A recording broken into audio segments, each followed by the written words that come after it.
이 영화를 볼까? 본 척할까? 여러분의 영화를 해부해드립니다. 안녕하세요. 영상 해부학입니다. 안녕하세요. 안녕하세요. 영상 해부학입니다. 지난주 이어서 다시 찾아왔는데요. 요즘 정말 덥죠. 어떻게 우리 제이님이나 용님 여름 잘 보내고 있으세요? 진짜 죽지 못해 사는. 너무 힘이 없네요. 게다가 오늘 여름님께서는 춘천에서 올라오셨잖아요. 아침에 부랴부랴 올라오셨을 텐데 굉장히 덥다고 지난번 춘천이 또 분지라 여름엔 덥고 겨울엔 또 춥다고 얘기하셨는데 서울보다 춘천 더 더울 것 같아요. 어때요? 엄청 더워요. 그래요? 그래서 저희가 주택에 살아가지고 그나마 좀 덜 더운 편이거든요. 나무도 많고 막 이래서. 근데 어제는 진짜 저 처음으로 열대야 때문에 잠을 못 잔 거예요. 진짜 새벽 한 3, 4시까지 잠이 안 와가지고 더위를 이길 수 있는 방법이 없는 것 같아요. 너무 힘들어요. 저번에 한번 모기장도 사신다고 하셨는데 맞아. 못 펼쳐 밖에 못 누워 있어요. 바람이 안 불고 진짜 맞아. 너무 더워가지고 그렇군요. 네, 진짜 에어컨 밑이 짱인 것 같아요. 그러니까 요즘에도 서울도 굉장히 덥잖아요. 어제도 보니까 뭐 38도, 39도라고 했는데 저는 그냥 숫자상의 이게 수치로만 이렇게 생각하고 있었는데 어젠가 엊그저께인가 일어났는데 그냥 얼굴에서 줄줄줄 땀이 흐르는 거예요. 특별하게 에어컨은 켜지 않고 있거든요. 선풍기만 이렇게 켜고 있었는데 정말 덥더라고요. 제니께서 어떠세요? 저도 어제 집에 온도계가 있는데 저 집에서 아무것도 안 하면 안 덥다고 생각하거든요. 근데 33도인 거예요, 진짜. 정말요? 언니 아파트 맨 꼭대기시잖아요. 어머. 그 진짜 더운 거예요. 그래서 안 되겠다 싶어가지고 비둘기가 하루에 3번 씻는데요. 근데 저도 진짜 어제 3번 씻었어. 3번 씻고 안 되겠다 싶어서 영화를 예매를 해놨어서 그냥 일찍 나와서 원래 요즘에 영화 일찍 나와도 카페 같은 데 잘 안 가거든요. 그냥 집에 있는 게 제일 좋아서. 근데 어제는 있을 수가 없겠다. 저희 집은 에어컨도 없거든요. 제 죽음을 맛봐서 밖에 나와서 좀 나아졌어요. 그렇군요. 저 같은 경우는 지난번에도 얘기 드렸던 것 같은데 종종 도서관에 좀 가요. 그러니까 요즘에 제가 또 불면증이 없어졌더라고요. 그 이유가 너무 아침에 일찍 일어나고 저녁에 늦게 자요. 그러다 보니까 지난달까지만 해도 불면증이 좀 심했거든요. 근데 어느 순간 불면증이 사라졌어요. 너무 더운데 너무 피곤하니까 그걸 이기고 자거든요. 근데 어제는 좀 힘들더라고요. 그나마 도서관 이런 데가 있는데 또 사람 득실득실해요. 맞아. 그것도 힘들어. 오히려 사람들이 놀러 가질 않고 다 실내로 놀러 갈 것 같아요. 올해는. 뭐 카페나 뭐 영화관이나 저처럼 뭐 도서관이나 자, 이 힘든 여름 영상예방 청취자 여러분들 저희 방송과 함께 즐겁게 실내에서 에어컨 밑에서 에어컨 밑에서 보내셨으면 좋겠습니다. 오늘부터요 저희가 3주 동안은 특별한 주제로 여러분들을 찾아뵙죠. 저희가 이번 주제로 삼은 것들은 이제 재개봉 영화입니다. 요즘에 상당히 재개봉하는 영화가 많은 것 같아요. 그래서 저희가 특별하게 각자가 제이님, 여루님이 추천하는 재개봉 영화 어떤 영화 추천했지 좀 궁금하시죠? 오늘은 그 첫 번째 그 영화로요. 노인을 위한 나라는 없다. 코엔 형제의 감독의 영화를 가져왔습니다. 이 영화를 추천한 분은 제이님이고요. 제이님의 추천의 변을 갖다 듣기 전에 요즘에 왜 이렇게 재개봉 영화가 많이 개봉할까요? 그것부터 한번 여쭤보고 좀 출발하면 좋을 것 같아요. 볼 영화가 없어서. 볼 영화가 없어서. 정말 비관적인 제이님. 요즘에 그렇게 많이 새로운 영화가 나오는데 재개봉 영화 볼 영화가 없어서 그럴 것 같기도 하고 여러님 어떻게 생각하세요? 저는 사람들이 보장된 재미를 찾는 것 같아요. 좀 비슷한 이유 같은데요. 그래서 한국 사람들도 천만 영화 자꾸 나오는 게 다들 보니까 약간 그렇잖아요. 그래서 이 영화들도 막 그간 명작이라는 소문이 개봉 이후에 났으니까 보장되었다 싶어서 보는 것 같아요. 저 같은 경우는 또 그런 기사를 찾아본 것 같아요. 재개봉 관련해서 찾아보니까 이게 마케팅비가 많이 안 드는구나. 그렇죠. 상대적으로 많이 알려졌으니까. 그러니까 보장됐다는 의미가 두 가지가 있는 것 같아요. 관객들은 이 영화를 볼 때 어떤 기대감을 충족시킬 수 있고, 그다음에 영화 수입사나 개봉사 입장에서는 어느 정도의 마케팅을 갖다가 세이브하면서 영화를 홍보하고 광고할 수 있으니까. 근데 우리나라만 이렇게 신영화? 새로운 영화만 극장에 걸리는 것 같다 생각도 아, 들기도 그래요? 해요. 그러니까 저도 잘 모르는데 음. 댓글로 알려주세요. 외국에 사시는 분들. 저희 친오빠는 미국에 있어가지고 제가 물어봤었거든요. 예, 예. 거긴 영화관 시스템이 어떻게 돼? 이렇게 물으니까 옛날 영화도 엄청 많이 한대요. 그러니까 재개봉이라는 개념 자체가 없는데 우리는 항상 새로운 영화? 예. 새로운 것만 이렇게 하니까 이런 게 자연스럽게 생긴 건가? 라는 생각이 들기도 한데 신기하다. 정확하지 않으니까 댓글로 청취자 여러분들이 알려주시길 바랍니다. 여하간 재개봉 영화는 대부분 뭐 이런 좀 작품성이 검증된 영화를 재개봉하는 것 같아요. 네. 그리고 거기에 아울러서 어느 정도 반응, 관객들이 지지를 받은 영화를 개봉하는 것 같거든요. 뭐 관객 입장에선 나쁠 것 같지는 않아요. 뭐 이런 영화를 솔직히 얘기해서 극장에서 한번 놓치면 나중에 맞아. 극장에서 보기가 굉장히 힘들잖아요. 네.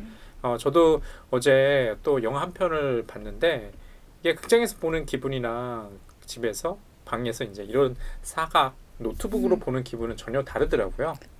그런 면에 있어가지고 재개봉 영화 분명히 관객들한테는 큰 선물이 될 것 같습니다. 우리가 완벽한 스포일러 좀 본격적으로 들어가기 전에요. 제이님께 한번 여쭤보죠. 이 영화를 재개봉 영화로서 추천하신 이유는 뭔가요? 저는 이 영화를 그렇게 좋아하는 건 아닌데 어. 재개봉 영화 이제 앞으로 하는 걸 해야지 하다가 검색하다가 이 영화가 있는 거예요. 근데 제가 다른 방송에도 요즘에 하잖아요. 예. 이름이 뭐였지? 네. 우호적인 사주에서 영화 기문에 대해서 그러니까 귀신이 드나드는 걸 음. 기문이라고 하는데 기문에 대한 영화를 얘기하다가 사이코패스 얘기를 했거든요. 예. 근데 딱 이 영화의 주인공 주인공은 아니고 안톤 시거가 완전 사이코패스로 나오잖아요. 그래서 그때도 언급을 했는데 한 번 영화를 극장에서 저도 본 건 아니었는데 성인이 돼서 본 거라서 아마 다운받아서 봤던 것 같은데 그때 이후에 이 영화를 계속 언급을 했는데 별로 그렇게 기억이 많이 나진 않더라고요. 그래서 그때 방송에서도 얘기했고 뭐 재개봉도 이제 곧 하고 그러니까 나도 오랜만에 다시 한번 보고 싶다라는 생각이 들어서 이 영화를 같이 보면 어떨까라는 생각이 들어서 이렇게 추천하게 되었습니다. 그러게요. 저는 이 영화를 사실 그 이전에 제목으로 각인된 영화였어요. 맞아요. 처음에는 어떻게 좀 잊어버리기 어, 힘든 맞아요, 제목이잖아요. 맞아요. 그쵸? 처음에 어떻게 생각했냐면 이게 세대 갈등을 다룬 영화인가? 대부분이 다들 그렇게 생각하죠. 약간 캔로치 같은 느낌이잖아요. 대부분이 다들 그래서 노인 학대, 뭐 이렇게 노인 소외 문제를 우리 코엔 형제 말의 시각으로 다룬 영화인가? 전혀 아니죠. 이 노인은 그 노인이 아닙니다. 이 노인은 좀 우리 현실 세계에서 이렇게 보시는 어르신, 뭐 시니어분들을 지시하는 건 아니고요. 좀 비유적인 의미로 쓰였죠. 저희가 이제 본격적으로 얘기해 볼 텐데 이 영화는 정말 제목으로도 이제 각인이 돼 있어가지고 한 번쯤은 이 영화나 소설을 읽고 싶더라고요. 저 같은 경우는. 게다가 제가 듣기로는 코엔 형제가 이 작품 이전에는 소설을 원작으로 한 영화를 하지 않았다고 이렇게 들은 것 같아요. 그게 그래가지고 이 영화가 분명히 소설에서 영화로 이렇게 제작했을 때는 특별한 뭐 이유가 있었을 것 같다는 생각도 들고 뭐 그렇습니다. 예, 그러면요 저희 완벽한 스포일러 출발합니다. 지금부터 스포일러를 남발하오니 주의하여 들으세요. 네, 노인을 위한 나라는 텍사스 사막 한가운데서 사냥을 하던 르엘린 모스, 조시 브롤린이 연기한 르엘린 모스가 총격전이 벌어진 사건 현장을 발견하면서 시작됩니다. 그래서 르엘린은 사건 현장에서 200만 달러와 대량의 마약을 발견하게 되는데요. 마약 거래 현장에 총격전이 벌어졌던 사실을 르엘린은 알게 됩니다. 그래서 사건 현장에는 한 명의 생존자만이 살아있었어요. 근데 그 사람이 르엘린한테 물을 달라고 요구를 하는데 르엘린이 물을 가지고 있지 않을 뿐더러 이 상황에서 지금 무슨 상황이지? 이렇게 하고 싶기 때문에 그래서 그냥 모른 채 하고 르엘린은 돈이 든 가방을 들고 집으로 갑니다. 하지만 새벽에 자신에게 물을 요구한 생존자가 자꾸 마음에 걸려가지고 다시 현장에 방문하게 되는데요. 그때 마약과 돈을 추적하던 갱을 르엘린이 마주하게 되고요. 르엘린이 돈을 가져갔다는 사실을 갱들이 알게 됩니다.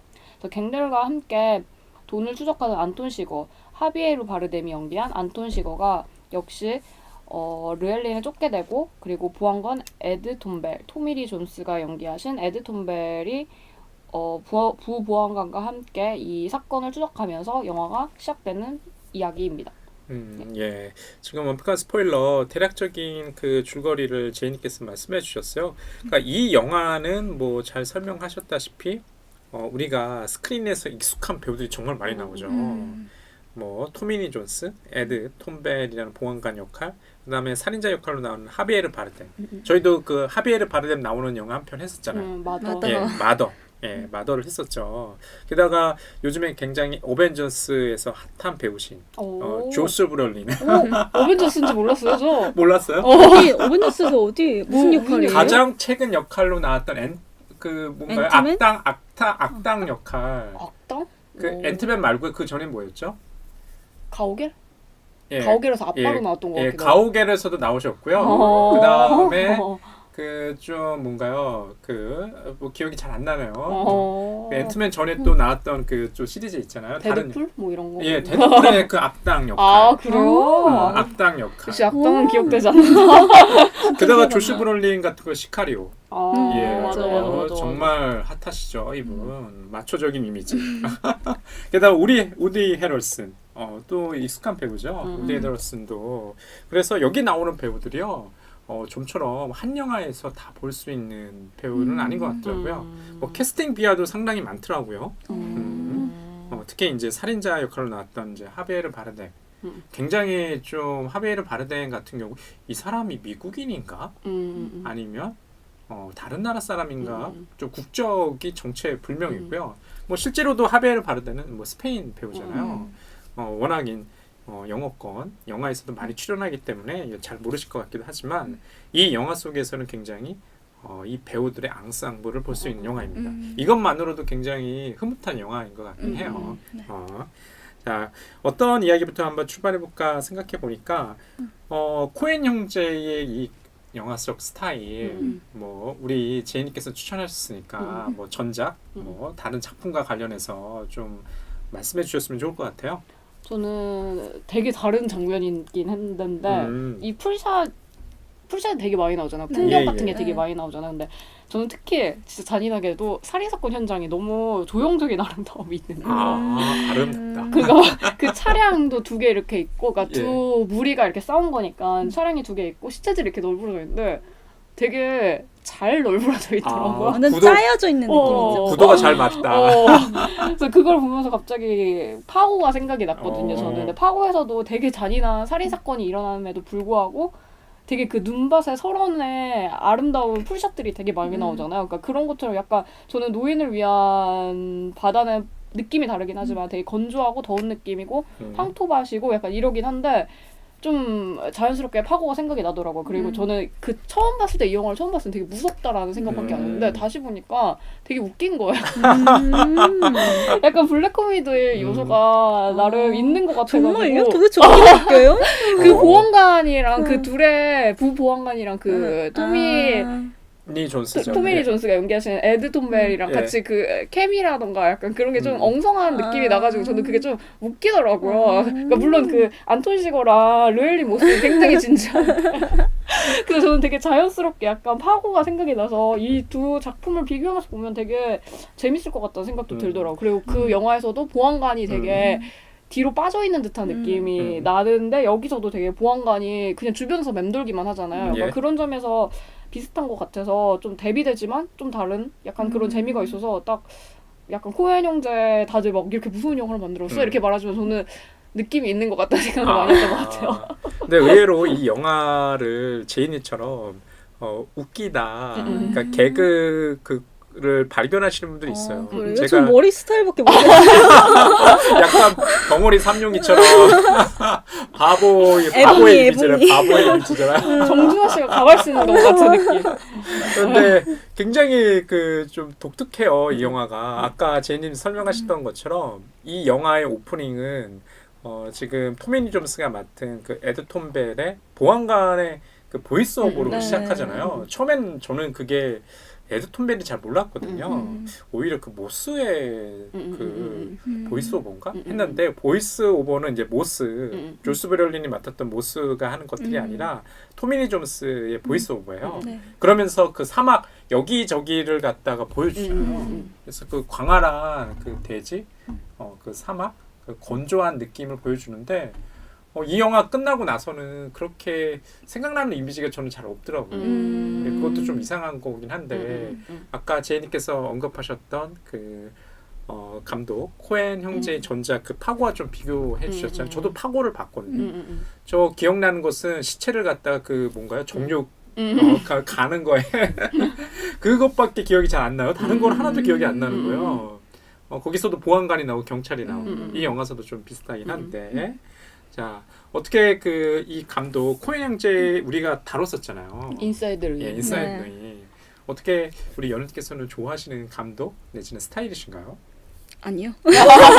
아닌 것 같아요. 그래요? 저도 막 전부 작품을 다 본 건 아니지만 전체적으로 좋다는 느낌이 별로 없는 게 아까도 말씀하신 것처럼 이게 되게 건조한 느낌이고 뭔가 조형적으로 짜여 있다는 느낌이라고 말씀하셨는데 저는 이 노인을 위한 나라는 없다 같은 경우에는 자연 풍광 자체를 보여주지만 그게 되게 세트 같고 짜여져 있는 듯한 그런 느낌이면 저는 코엔 형제 중에 제일 인상 깊은 작품이 최근 작품이거든요. 헬시저거든요. 근데 그 작품은 조지 클루니 씨가 출연하는데 그 할리우드 대배우로 나오는데 되게 납치당해요. 막시스트한테 막 납치당해서 그런 내용인데 헐리우드 헐리우드 배우기 때문에 세트장이 나오고 되게 납치당한 그 공간도 되게 판타지스럽게 막 그려지는데 거기는 정말 진짜 대놓고 짜여진 공간이야 라는 걸 보여주기 때문에 건조하거든요. 그래서 전혀 다른 풍광을 보여줌에도 불구하고 계속해서 같은 스타일을 고수한다라는 생각이 저는 이 작품을 다시 보면서 느꼈는데 근데 그게 저한테 별로 와닿지 않는 것 같아요. 오히려 그 감독 이름 갑자기 생각 안 나지? 누군가요? 영화 웨스 앤더슨? 네, 비슷한 네, 느낌이 그렇게 짜인 둘 다 같은 스타일로 짜긴 하는데 웨스 앤더슨이 오히려 저한테는 더 호소력이 있는 듯한 느낌이 많이 들었어요. 이 영화 속에서도 그렇고 보면은 그 미장센 얘기하시는 분들이 굉장히 많거든요. 아까 그 살인 현장, 뭐 트럭의 위치라든지 시체의 위치 뭐 이런 것들이 꽉 잘 짜여져 있는 영화인 것 같긴 한 것 같아요. 저는 그 차에 불 붙이는 그 씬이 너무 예쁜 거예요. 예뻐요. 네, 너무 그 조명적으로 너무 예뻐가지고 사람들 잔인해. 내일 아니라는 거죠. 그러니까 분명히 그 코엔 형제 이 영화뿐만 아니라 다른 영화들에 대한 그 평론가나 관객의 뭐 극찬은 많은데 지금 얘기해 보면은 저 같은 경우도 그렇고 코엔 형제 영화를 볼 때 항상 재밌다는 느낌을 가지고 보진 않았던 것 같아요. 진짜? 예. 저 너무 웃기다는 생각 많이 하는데 다 그냥 기본적으로 베이스가 약간 블랙 코미디인 것 같아가지고 맞아요. 되게 냉소적인 그런 느낌이에요. 그 블랙 코미디 이 영화에서는 좀 캐릭터를 좀 얘기 안 할 수가 없을 것 같아요. 가령 예를 들어서 가장 인상 깊은 캐릭터 살인자 캐릭터 안톤 시거를 빼놓고는 얘기할 수가 없을 것 같은데 맞아요. 어떠세요? 그 안톤 시거 같은 이런 캐릭터들 우리 연우님께서는 뭐 이런 데 좀 서스펜스 뭐 이런 것들 좀 느끼시나요? 저는 이 영화는 안톤 시거를 위한 영화이잖아요. 사실은 안톤 시거가 조연상을 받았다는 것 자체가 납득이 안 되는 그런 상황인 것 같아요. 네. 근데 그게 연기도 마찬가지고 그게 사이코패스라는 것도 마찬가지고 그리고 2008년 이 당대가 약간 사이코패스가 저희가 보편적으로 와닿는 그런 정서는 아니었던 것 같아요. 그래서 처음으로 와닿기 때문에 그 안톤 시거라는 사이코패스 이 성향 자체가 너무 충격적으로 많이 다가왔던 것 같고 이 영화에서 계속해서 반복적으로 사용되는 장치들이 굉장히 많은 것 같은데 그게 오히려 무언가를 빼는 게 장치인 것 같아요. 음악을 뺀다거나 아니면 함께 붙이는 숏을 뺀다거나라는 그런 식으로 뭔가 기존에 관습적으로 쓰여져 오던 그런 스릴러, 영화 서스펜스를 많이 제거하면서 새롭게 만들어냈다라는 생각을 많이 하는데 그게 모두 다 안톤 시거를 중심으로 하고 있다는 생각이 많이 들어가지고 이 영화의 줄거리 스토리뿐만 아니라 연출적인 핵심도 안톤 시거한테 몰려있다라는 생각을 많이 했던 것 같아요. 하비에르 바르뎀이 그 맡은 안톤 시거 그 영화 속에서의 등장도 꽤 상당히 좀 불쑥 튀어나온다는 느낌이 있는 것 같아요. 그 보시면 저 기억이 맞나요? 고속도로에서 살인을 저지르면서 등장하지 않나요? 그리고 그 보통 악당들은 총을 쓰게 마련인데 산소통을 들고 다니는 그 설정도 이 본래 그 소설 속의 설정일 것 같다는 생각도 드는데 굉장히 좀 이상하더라고요. 그리고 그 굉장히 무표정한 얼굴 표정 뒤에 살인을 저지르는데 그 상대방을 위협하는 이 분위기 그 다음에 이마에 갖다 대면서 그 다음에 이 사람이 할 수 있는 유일한 그 선의는 동전을 던져주면서 네 운명을 갖다가 우연히 한번 맡겨봐. 뭐 이런 것들은 저는 생각이 나는 것 같아요. 제님께서 어떠세요? 이 영화 속에서 아까 뭐 개그, 감에 대해서 얘기하셨지만 서스펜스를 발휘하는 그 요소는 뭔가요?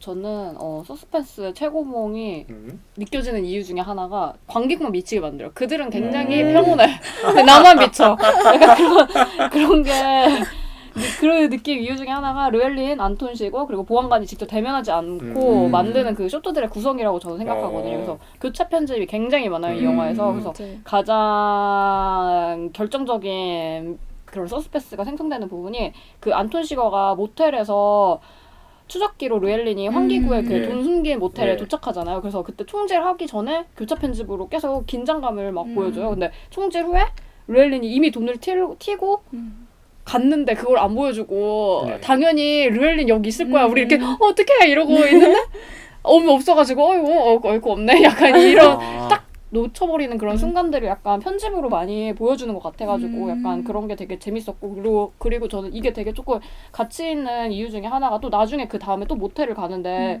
모텔 추적기를 발견을 르웰린 모스가 하고 나서 안톤 시거가 지금 뭐 하고 있지? 우리 막 르웰린에 완전 이입해가지고 막 기대하게 되잖아요. 근데 뭐 하고 있는지 모르겠는데 어쨌든 알아서 상상하게 되잖아요. 이 사람이 거의 다 왔을 거고 어떡하지 하는데 이게 전혀 보여주고 있지 않음에도 불구하고 이거를 그 전에는 그렇게 교차 편집으로 계속 이렇게 보여주다가 안 보여주니까 오히려 그 규칙적인 편집을 하다가 그걸 깨버리니까 어떡해 무서워 약간 이런 관객을 미치게 하는 약간 그런 느낌이 있어가지고 되게 정석적으로 저는 이 코엔 형제들이 좀 그러니까 영화가 할 수 있는 어떤 그런 기본적인 것들, 그러니까 특수한, 그러니까 저는 솔직히 안톤 시거라는 캐릭터가 무섭기도 한데 그냥 봤을 때는 공포스럽진 않거든요. 그러니까 이 영화가 이 사람을 이렇게 만들 뿐이지. 그러니까 저는 캐릭터 설정이라기보다는 그냥 영화 자체로 공포를 만드는 것 같아서 되게 정석적인 영화를 만드는 감독들 아닌가? 라는 생각을 많이 했던 것 같아요.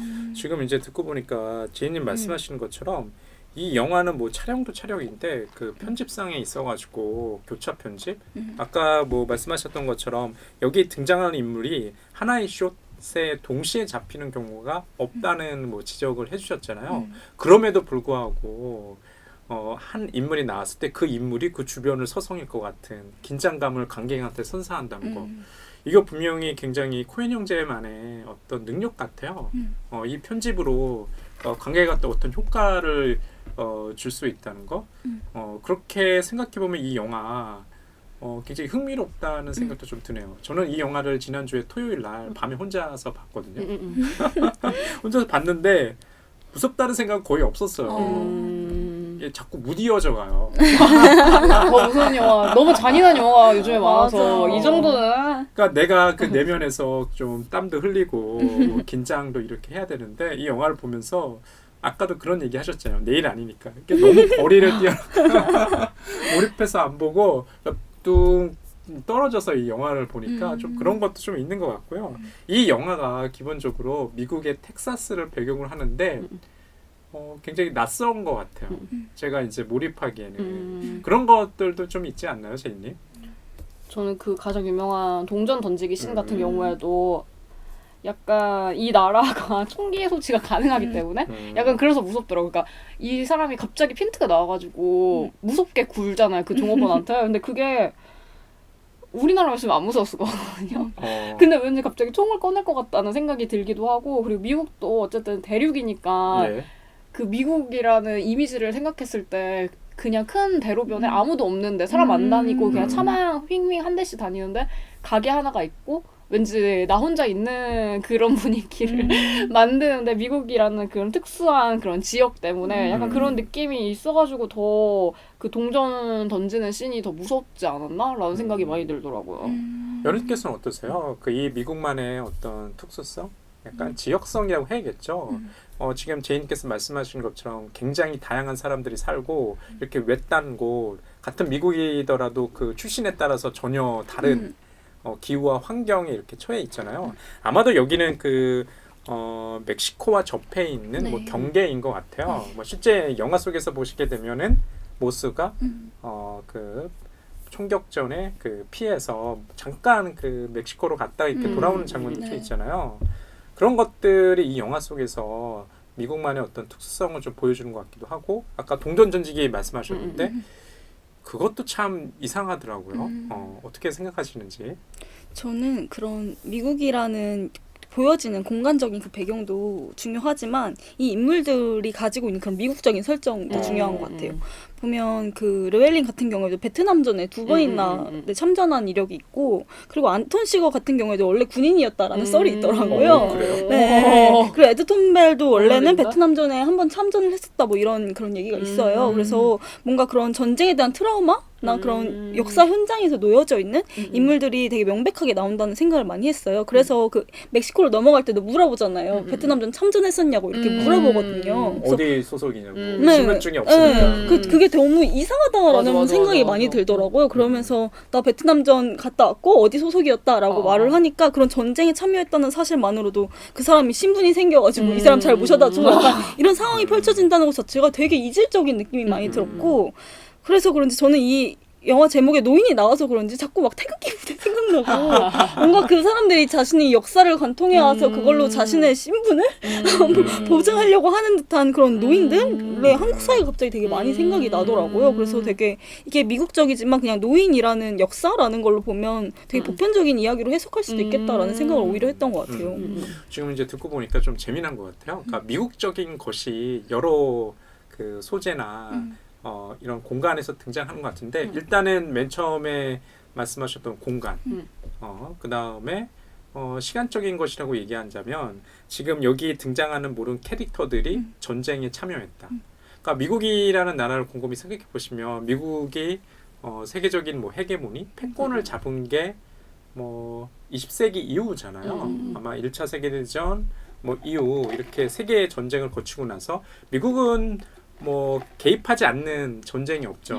모든 그 분쟁에 본인들이 직접 군대를 파견해가지고 경찰 국가의 역할을 담당하고 있는데 그런 것들이 이 인물들의 어떤 트라우마로 계속 남아 있는 것 같아요. 그래서 모든 것들이 뭐 예상 내지는 이렇게 예정할 수 없으니까 항상 우연의 동전전직이라는 그런 걸로 나타나지 않나 하는 생각을 문득 했거든요.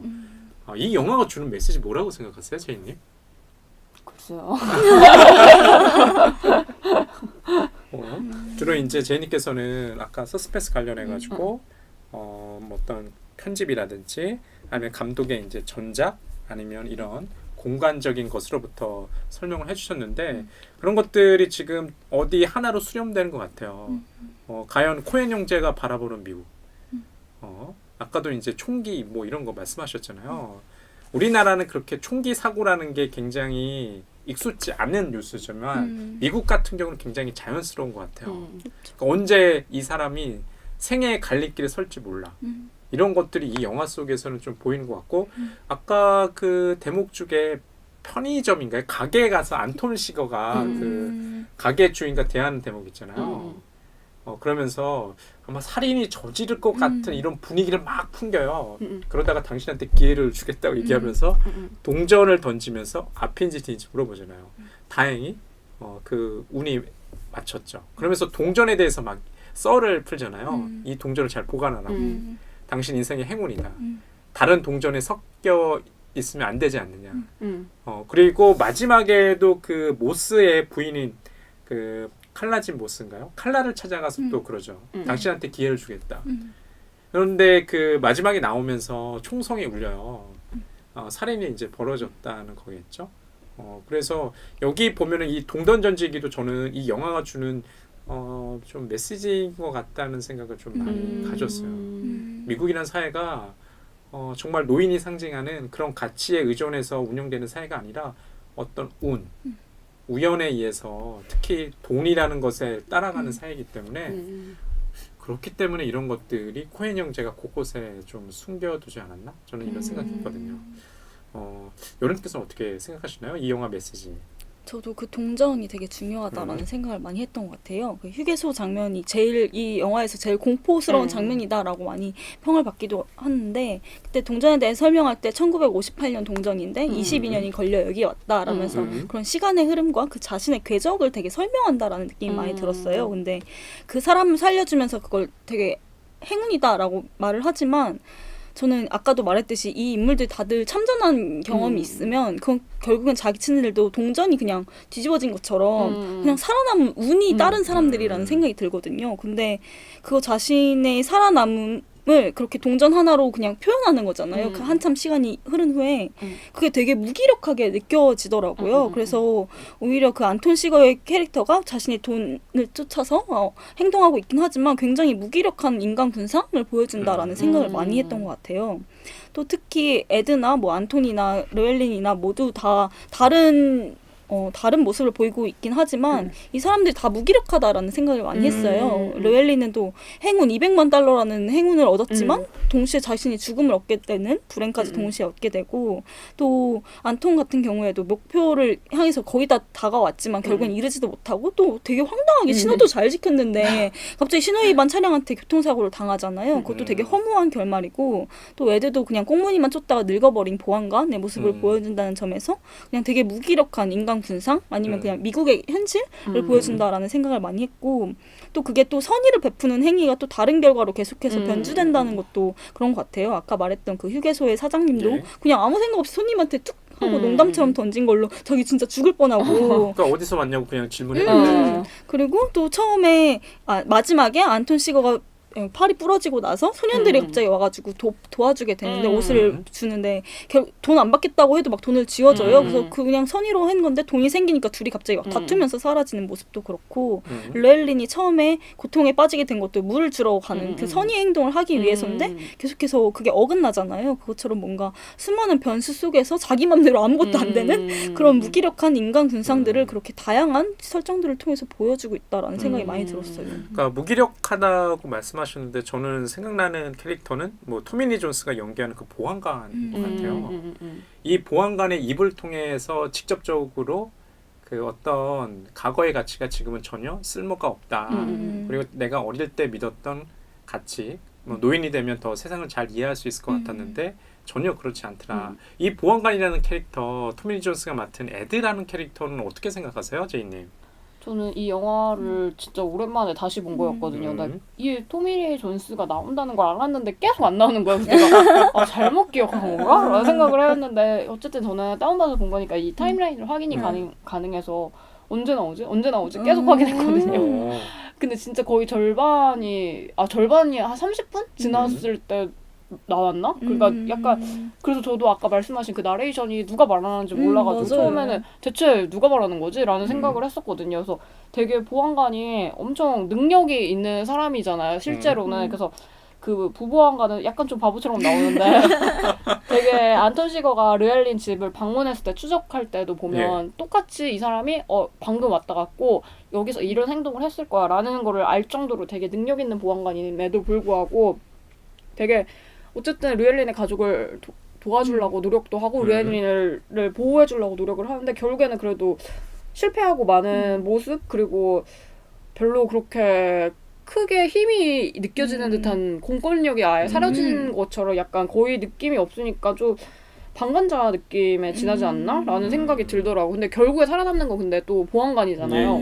약간 그런 게 좀 저는 이 영화를 보면서 아까 말했듯이 남일이라서 더 재밌게 우리가 보는 것처럼 약간 보안관도 어쨌든 퇴직을 앞둔 사람이니까 큰 사건에 휘말리지 않고 싶어하고 약간 그런 거를 보면서 좀 관객들이 자연스럽게 좀 안톤 시거가 잡히길 바라면서 동시에 뭔가 이 사람의 악행이라던가 그런 걸 좀 보고 싶어하는 느낌이 드니까 좀 보안관에 이입해서 이 사건을 바라보는 거 아닌가? 그러니까 특히나 이 에드 톰벨이라는 보안관 이제 퇴직을 앞둔 약간 그런 생각이 많이 들었던 것 같아요. 그러니까 아마 여기 등장하는 인물 중에 강객이 그나마 정서적으로 좀 일치할 수 있는 인물은 보안관인 것 같아. 근데 보안관도 굉장히 무기력해요. 저는 여기 등장한 인물이 다 무기력하다고 말씀하셨는데 아까 여론님께서 보안관이 상징하는 것은 뭐 공권력, 뭐 국가의 어떤 힘이 미치는 그 범위일 거 아니에요. 근데 이 영화를 끝까지 보면 관객들은 당연히 그 안톤 시거 이 살인자가 어떤 식으로든 처단되리라는 기대를 갖고 볼 것 같은데 이 영화 전혀 그렇지 않죠. 우리 시거는 유유히 사라집니다. 이 영화는 그래서 제가 항상 코엔 형제의 영화가 좀 관객의 기대를 조금씩 어긋나게 하면서 좀 이야기를 끌고 간다는 생각도 들고 이 영화의 그 메시지는 저는 시거가 살아남았다는 거라고 생각해요. 시거가 살아남았다는 거죠. 만약에 기존에 뭐 할리우드 영화나 이런 데서는 뭐 선악의 구분 이런 것들이 분명하고 악은 처단돼야 되는데 악이 처단되지 않다는 것. 그리고 그 이전에 이 시거와 대립되는 인물들도 딱히 선한 인물이라고 또 보기도 힘들어요. 그런 것들 좀 있는 것 같아서 좀 재밌다는 생각도 좀 들어요. 여러분께서는 어떻게 생각하세요? 저는 안톤 시거가 예. 살아남지 못했을 거라 생각해요.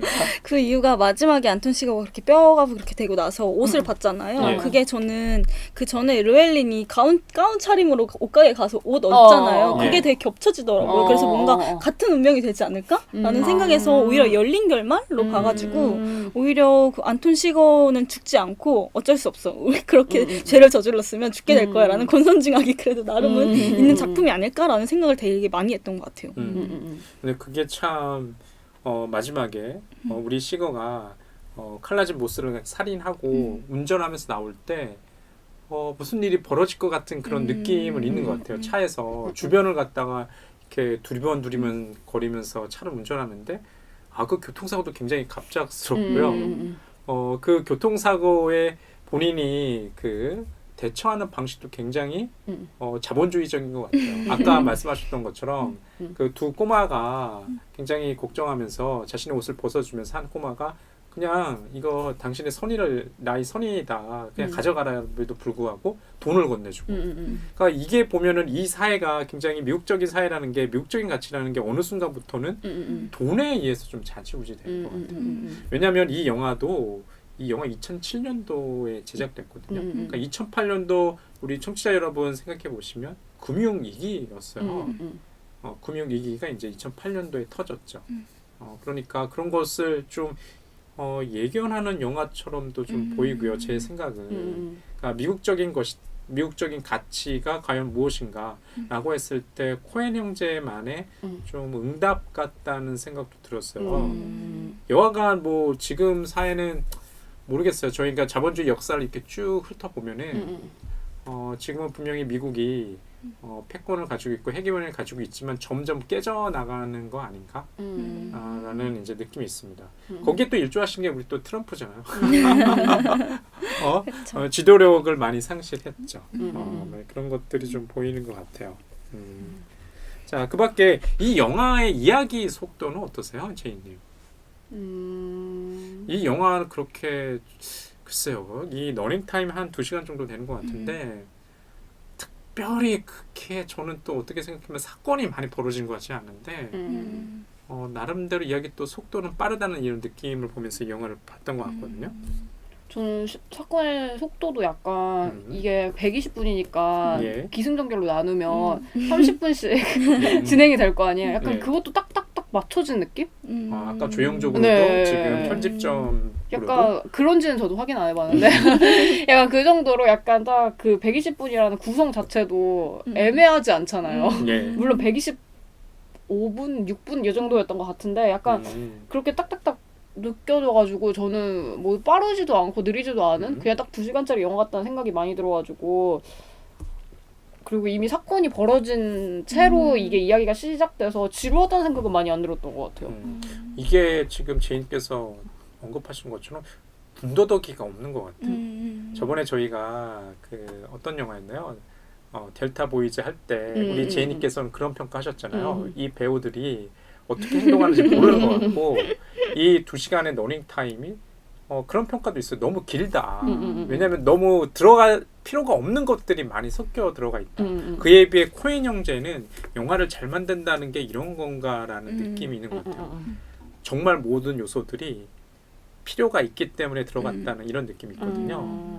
여러분께서는 어떻게 생각하세요? 이 이야기 속도나 코엔 형제 이런 스타일? 아까 뭐 제인께서는 조용적으로나 편집적으로도 굉장히 이렇게 톱니바퀴 돌아가듯이 이 영화는 돌아가는 것 같다라는 평가를 해주셨는데 저도 제이님 말씀에 동의하는데 그래서 이 영화가 더 낯설게 느껴졌던 것 같아요. 다른 영화 같은 경우에는 진짜 아까 말씀하신 30분, 30분, 30분, 30분 이렇게 나눠져 있는 느낌이 아니라 오히려 비가 길거나 아니면 겨울이 정말 짧거나인 것 같거든요. 되게 임팩트를 주기 위해서 그런 것 같은데 이 영화는 설명도 사건이 벌어진 채임에도 불구하고 천천히 하는 듯한 그런 느낌이 되게 강하고 근데 그래서 오히려 저는 그게 기가 원래는 긴데 짧음에도 불구하고 결 자체도 기니까 이게 되게 설명을 많이 한다라는 생각이 많이 들었어요. 더군다나 대사로서 설명을 갑작스럽게 또 마지막에 미래를 넘어가서 하게 되잖아요. 그래서 되게 늘어진다라는 생각을 많이 했는데 그에 비해서 오히려 편집점은 되게 굉장히 빠르다라는 느낌이어가지고 이 스토리 라인과 편집의 속도, 리듬의 차이가 다른?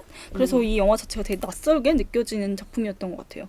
특히 이런 스릴러 장르 같은 경우에는 진짜 이렇게 기승전결을 나눠서 구조적으로 이렇게 하는 작품은 정말 없다라는 생각이 많이 들어가지고 뭔가 이런 적정선을 완전히 되게 진짜 FM으로 지키면서도 이런 공포감을 조성할 수 있구나라는 걸 한 번 더 깨달은 것 같아요.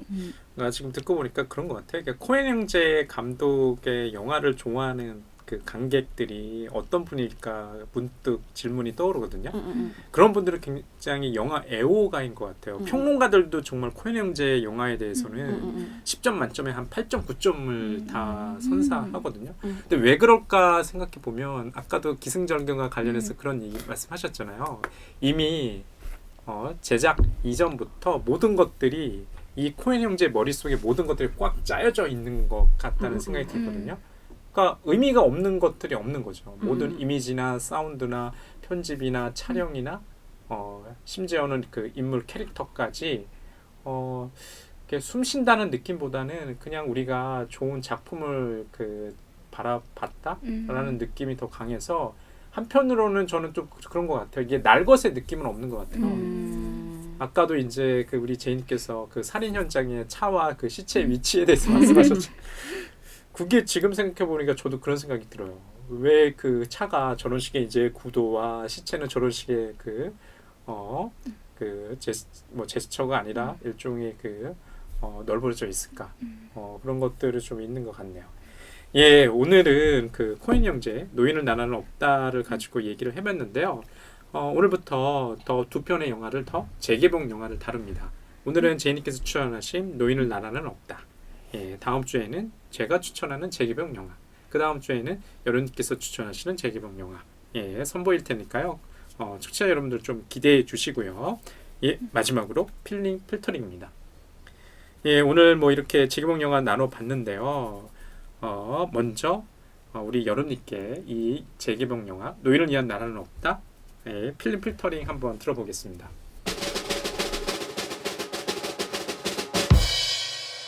저는 노인을 위한 나라는 없다 이 영화가 정말 안톤 시거에 의한 안톤 시거를 위한 그런 영화라고 생각을 많이 하거든요. 아까도 되게 말씀 잘 해주셨는데 이 영화가 그 코엔 형제가 되게 짜놓은 그런 규칙에 의해서 되게 흘러간다, 톱니바퀴처럼 그렇게 흘러간다라고 말씀을 하셨는데 이 안톤 시거라는 캐릭터 자체도 자기만의 규율과 철학이 엄청나게 강한 캐릭터잖아요. 그래서 안톤 시거 자체가 진짜 이 영화에 흘러가는 스토리나 아니면 이 맥락 자체를 다 설명해 준다라는 생각이 들어가지고 생각해보니까 이런 캐릭터와 영화적인 특성이 이렇게 완전히 결합되어 있는 영화가 있을까라는 생각도 많이 들어가지고 좀 특별하다라는 생각이 이제 방송을 진행을 하면서 드는 것 같아요. 그래서 저는 영화 추천드리고 싶고요. 아까도 웨스 앤더슨 제가 잠깐 얘기했는데 저는 이 영화 보면서 되게 뜬금없이 그랜드 부다페스트 호텔이 생각났거든요. 거기서도 그 사과를 든 소년이라는 그림을 뒤쫓는데 결국에는 그 뒤에 있는 유언장을 쫓는 거거든요. 그래서 그 사람들이 되게 실체 없는 실체를 쫓고 있다라는 느낌이 많이 드는데 여기서는 그게 유언장도 물론 돈에 관련된 거긴 하지만 이 영화에서도 되게 돈이라는 되게 허상을 쫓는 듯한 인물들이 나오는 것 같아요. 그래서 전혀 다른 색깔임에도 불구하고 이게 뭔가 그 당대를 설명해 줄 수 있는 키워드가 될 수 있는 영화지 않을까라는 생각이 들어서 한번 같이 보시는 게 어떨까 하고 추천드리고 싶네요. 웨스 앤더슨 말씀하셨는데 굉장히 좀 재미난 아이디어인 것 같아요. 저는 생각나는 게 에드가 앨런 포의 잃어버린 편지. 그 편지의 실체는 뭔지 모르는데 사람들이 다 그것만 쫓아가고 있는 거예요. 그래서 이 영화가 그 지시하는 것이 분명하지 않는 어쩌면 굉장히 좀 흥미로운 영화인 것 같아요. 계속해서 그게 뭐지 이렇게 갸우뚱하면서 영화를 따라갈 수밖에 없으니까 예, 우리 연우님께서는 추천해 주셨고요. 지인님께서는 어떠신가요? 저는 이 영화를 추천했기 때문에 추천합니다. 저는 그리고 이 영화가 근데 되게 덥잖아요. 예. 그래서 정말 이 더운 분위기의 영화를 극장에서 본다면 맞아, 정말 맞아. 시원하게 보지 않을까라는 생각이 예, 들어서 그렇군요. 극장에서 8월 9일날 재개봉을 하니까 보는 것도 나쁘지 않을 것 같다는 생각이 드네요. 예, 어디선가 들으니까 텍사스는 그 평균 기온이 40도가 넘어간대요, 여름에는. 그래서 우리의 여름은 여름 같지도 않다. 그 얘기를 누가 하냐면 지금 SK 감독이 미국 감독이잖아요. 그 프로야구, 예, 프로야구 그 SK 힐만 감독인가요? 근데 본인이 텍사스 출신인 거예요. 그래서 이제 그 얘기를 선수들에게 얘기했다고 하더라고요. 예, 이 뜨거운 여름 시원한 극장에서 노인을 위한 나라는 없다를 보면 이열치열 영화를 보는 기분을 느낄 수 있을 것 같습니다. 예, 오늘 두 분 감사드리고요. 다음 주에도 저희 재개봉 영화 찾아뵙겠습니다. 예, 고맙습니다.